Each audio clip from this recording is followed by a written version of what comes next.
to the Double Shot with your absolute favourite cousins, James and Alex Fitzgerald. We are joined together. These episodes are always the best. They're always the best. Probably because James is in such a good mood that I'm here. Cuz, you're welcome. You're welcome. I fly in just for you, but just for you, and also the Virgin points. It was a long weekend for me, and I'm sad to say it was not a long weekend for you. And before you ask, no, I did not go and see Top Gun, your favourite movie. Oh. Danger Zone. I know Top Gun is your favourite documentary of all time. However, I did not go and see it. I was just so stunned to see sunshine on the Gold Coast that I didn't waste one moment indoors, even with a bucket of popcorn. It was a beautiful weekend. I had the privilege of going to the football Saturday night, watched the Saints and the Lions. Saints didn't get the job done, unfortunately, but had cousin Joel up, and let me tell you, outraged. He was absolutely outraged because... Not because St Kilda lost? No, because what he calls church, KFC, his favourite... No one's going to realise that. His favourite food establishment. Why does he call it church? You got to because he goes there every Sunday morning to pay his respects and get his Zinger combo meal. And unfortunately, there's been a massive change at KFC. They have replaced the lettuce on his Zinger burger. The lettuce has been... With some spinach? No, it's been replaced with cabbage. Oh, you what? suck. You suck. Ass. Oh, my... Cabbage! Producer Nick found direct footage of Joel driving past a KFC on Sunday. No, it was it was amazing because the cost of an iceberg lettuce. I found this out when I went to Woolies later that day on Sunday. Now $9 for an iceberg lettuce was $2.50 at the start of the year. I'm really rich. No, I'm really rich. Thanks, Trump. We're still not going to be buying lettuce for $9. No, not for $9. And I should point out that apparently a lot of the lettuce is grown in northern New South Wales, which got devastated by the floods. So it is a flood-impacted shortage on iceberg lettuces that's causing the price hike, unfortunately. Well, hey, some great news though. Australia just qualified for the World Cup. Woohoo! Look, I mean, I don't know much, but I know that is huge. And also, Jenny, one of our amazing colleagues today shared that this week, June, in 1990, interest rates, the cash rate, Reserve Bank of Australia, 15.5%. You and I don't even know that world. We've never even been a part of that world. I was born that year, yeah. So wasn't thinking about interest rates at that point. You probably weren't thinking about much. You're the red hot tip. But as you said earlier, that means that your average owner occupier, and probably investor was probably paying sort of around your 17.5%, maybe even 18%. Oof, ouch. Just a different world. And what are we now? The Reserve Bank have a 0.85%.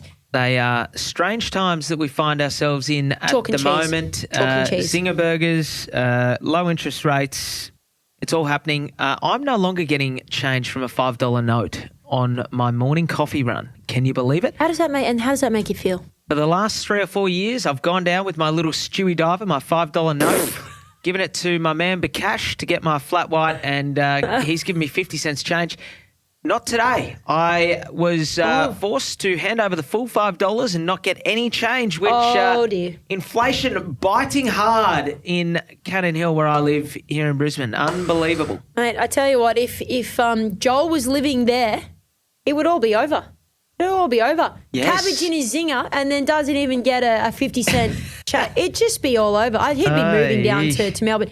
Okay, I know you spent the weekend going through the year to date for a lot of the guys on the Australian Stock Exchange, those big companies. Where are they sitting? 2021 was a massive year for a lot of companies, a lot of liquidity, interest rates, record lows. I guess people spending up with all of their savings and whatnot. Tell us, how is it looking today as we find ourselves in June of 2022, halfway through a year where we've seen ourselves mostly out of lockdown? Yeah, so I thought I'd do a little bit of a stock take over the weekend and say, well, how have all the different asset classes gone? Looked at the share market, I looked at house prices, and I looked at the, sort of non-conventional investments like your cryptocurrencies. And I've come up with a bit of a scoreboard for halfway through the year. The ASX 200, that's the Australian Stock Exchange. The 200 part is the 200 biggest companies. So it's an index that measures how the 200 biggest companies' share prices are going. That is down 8% for the year. Across the board? Across the board. Okay. It was up 30% in 2021, so it's still well up on where it was, say, at the start of last year. So perhaps it looks worse than it actually is, do you think? Yeah, normally your real safe assets or shares to invest in is the banks and the grocery companies, your Makes Coles sense. and Woolies, your CBA, ANZ, all those folk. Yeah. They're normally safe as when it comes to parking a bit of money. What do you mean normally? They're all down. No. Yeah. Really? Yeah, they're all down. Okay, what are we talking, like 1%? Well, 50%? Commonwealth Bank's 8%, 5% and 4% respectively for the likes of NAB and Westpac. 18% for ANZ. Whoa. ANZ have been smashed. Yeah. Not sure what they've done. Maybe because they've got some relations over with New Zealand, and maybe they've got they've pumped up their interest rates and not had a lot going on. I reckon you're onto I it. don't have anything else to add to that. Well, their New Zealand housing market is getting smashed. Yeah. Woolies 8.5%, Coles down 2%. So all sort of having a bit of a rough start to the year so far. Property companies. Very surprising. Even Stockland are down 18%. Lendlease 1%, down 1%, I should say, and Dex is down 16%. Really strange because these big guys have sold a lot of assets. So you'd think that'd be money in the door. They'd be sweet as pie and they'd be launching into the next financial year. But maybe that is a part of their long-term strategy. But these guys are all down. We are not in any way qualified to talk about the stock market. But we're not giving advice, by the way. What I would say, though, is Stockland would have sold a lot of land that they would have coming to title and coming into their bank account over the next 1, 2, 3 years. I would have thought that they shouldn't be down 18%. Likewise, Coles and Woolies, I would have thought we in this environment where costs are going up, we'd be looking at cutting back on discretionary spending. Our grocery bill should be increasing week to week, month to month. I would have thought Coles and Woolies and the likes of your Stockland and Lendlease would be a safe bet in this environment. Look, I think your grocery chains, though, Cuz, they're at the cold face of supply chain issues. Went up to Townsville, visit my brother, barely anything there. Barely anything on the shelves. Yes, it was actually quite confronting. Good point. But what about your darling stocks like your Amazon, your Apple, your Google, your Tesla? Surely these guys are raking it in. They're huge. Everyone loves them. We're using Amazon. We're using Apple. We don't stop using Google. Tesla, different story. No, they're not. How about no? No, they are not going movie. well. Amazon down 40% for the year. Apple and Google both down 27%, and Tesla down nearly half, 47%. And Tesla and Apple, it's to do with the fact that there are hardly any microchips available. They all come out of China, so they're holding up production of the iPhone and the famous Tesla electric vehicles. So they've copped a smashing, unfortunately, even worse than the previous stocks we alluded to. Someone's done well, though. I'll tell you who hasn't copped a smashing. Correct. Give me it. It's your usual suspects, Cuzzy. It's your big mining brothers, your big end of town. Fortescue up 8%, BHP up 9%, South 32 up 18%, and Rio Tinto up 16%. These guys absolutely smashing it. And I mean, just goes to show where we are a resource-rich country. And they had good years last year too. Yeah, that's right. And I guess with the likes of your Russia sort of off the grid in some respects, or you know, people not buying their resources or not being able to access their resources, we are doing very well out of that. And also agriculture and kind of feeds into similar land use, yada, yada. They're doing quite well. I think the Ukraine war in Europe has caused a bit of a global food shortage. So GrainCorp up 25%. That is one of the best performers from what I could see. Huge. Ridley 13%, New Farm 8%, and Elders, which is more of a farming landowner, 4%. So yeah, the mining and agriculture leading the way, banks and groceries not so much. Let's cross over to house prices because that's a bit more in our wheelhouse. Where are they at year to date? All right, okay. So look, I mean, I'm trying my hardest here not to carry too much bias, but house prices just nationally and your big capitals are up 2%. So we're doing quite well for the last 6 months, or I should say the first 6 months of 2022. Sydney and Melbourne starting to see they're cooling off. I wouldn't call it a dip. A lot of the media will call it a dip, but they're down 1%. So just sort of cooling off, maybe leveling out, reaching a plateau. Brisbane and Adelaide up 10% for the year. You can see that these big capitals, Sydney, Melbourne, sort of coming off and people are moving towards those more affordable capital cities and perhaps chasing employment there. So they're up 10%. We've also seen still a little bit of growth in those regional markets. So house is still going well. Now, of course, that will change. So much and like we'll the talk share about market. it. Much like the share market. Yeah. The regulars over the past decade, Sydney and Melbourne, slightly coming off, like the groceries and the banks and the smaller capital cities taking over in the likes of Brisbane and Adelaide. I think that was well rounded out, Kels. We should move, before we move on, what about the cryptocurrencies? Not crash hot. Not crash hot. Actually, just crash.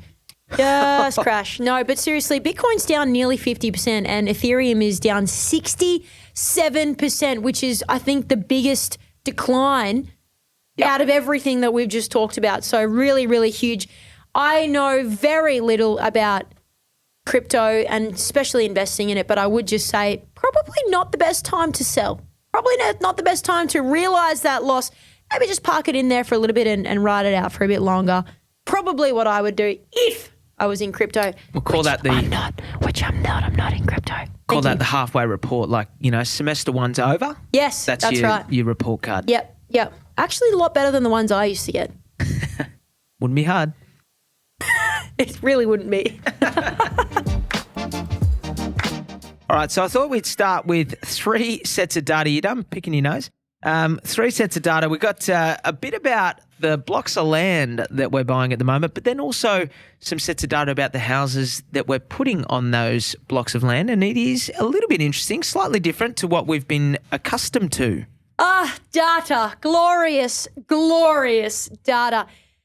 Interestingly, the ABS, Australian Bureau of Statistics, they've showed the average size of a piece of new land. So new land in sort of your greenfield, new markets has shrunk. And that's across all 5 capital cities between 2012 and 2021.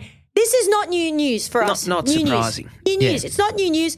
And surprisingly, it's actually a little bit different to what we have in other reports that we've looked at. But I guess this goes over like nearly a 9-year period. Essentially, lot sizes in the Sunshine State, beautiful Queensland. They're still the second largest after Adelaide. But the ABS is reporting Adelaide to have about a 468 square metre average block of dirt. I just can't see that. That's just a little bit big. No, I think it's smaller than that. No, I do. Adelaide was so Brisbane land size is down 20%. They believed that Adelaide land sizes increased, which I find interesting.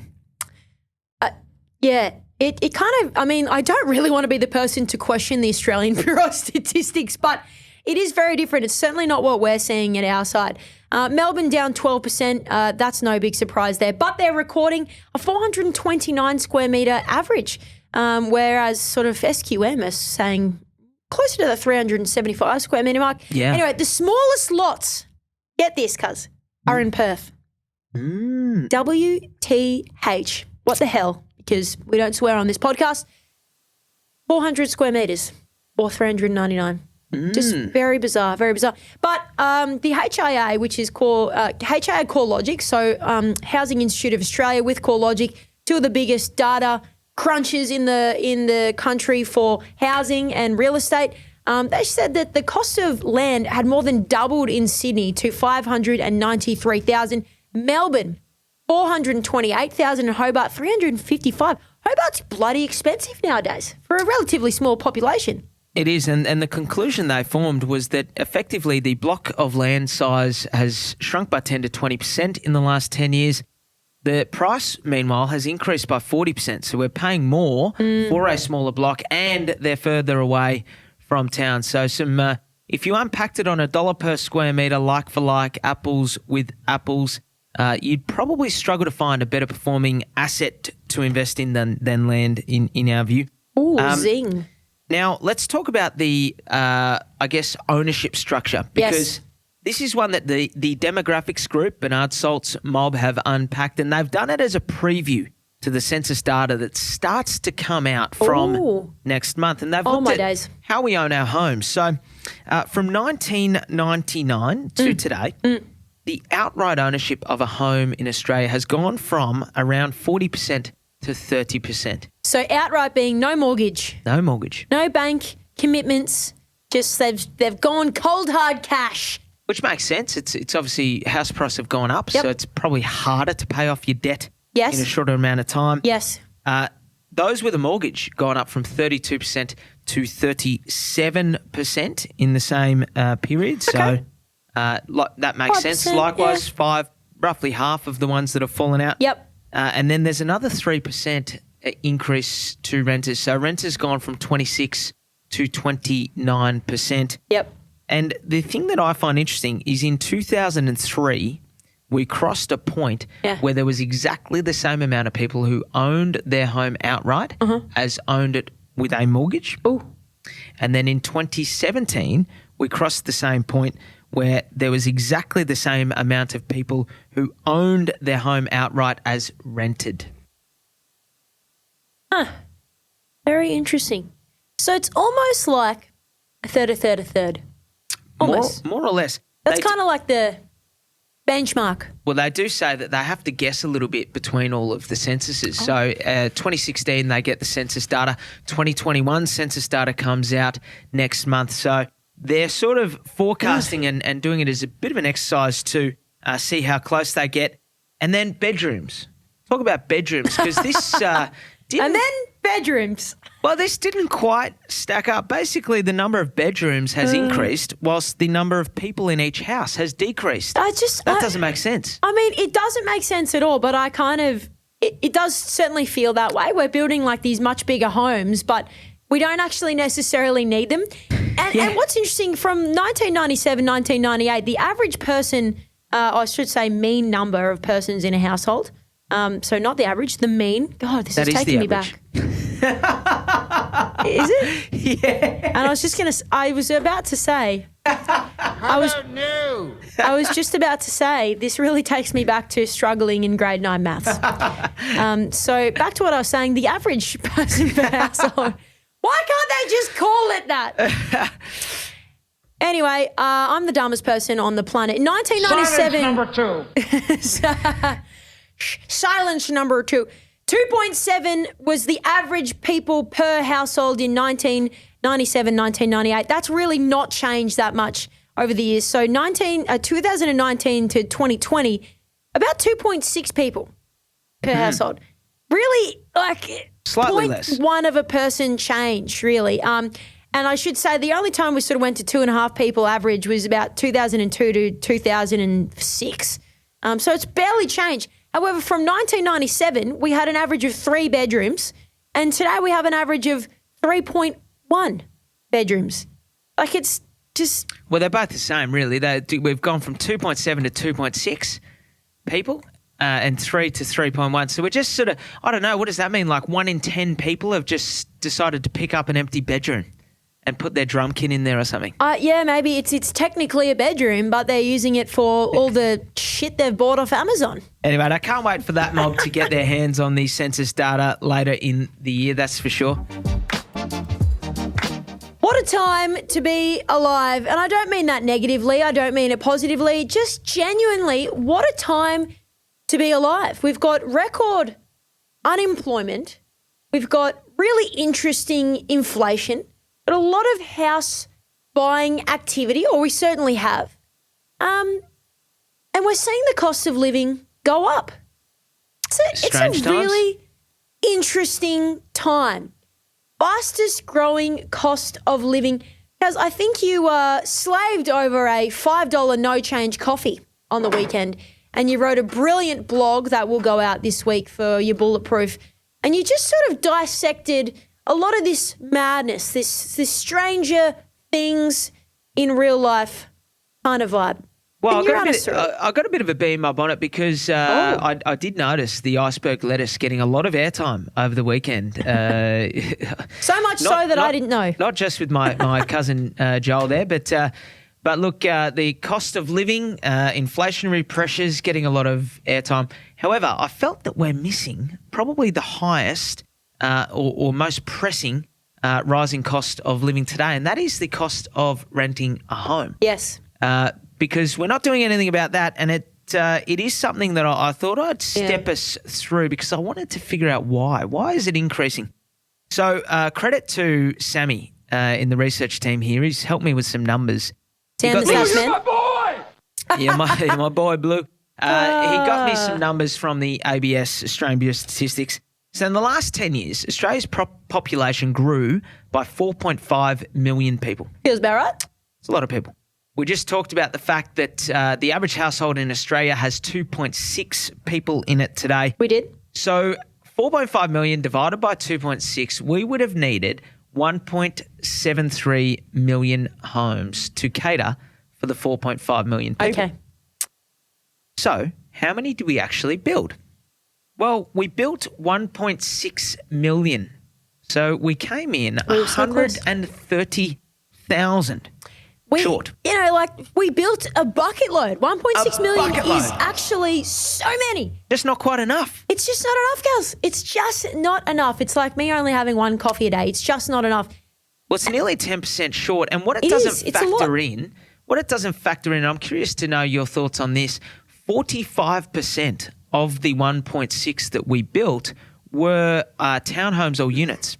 And I don't know that 45% of people want to live in a townhome or unit.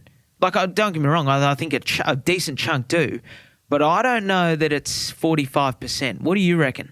Particularly not post-pandemic. No, definitely not post-pandemic. But, I mean, it seems that most of the reports you read and most of the apartments that come to market, they're really sort of catering for that young traveller or student. You know, yeah. So not necessarily the key makeup of the permanent population growth that we've seen. So no, townhomes are a little bit different. That's sort of changing a little bit, but units not so much.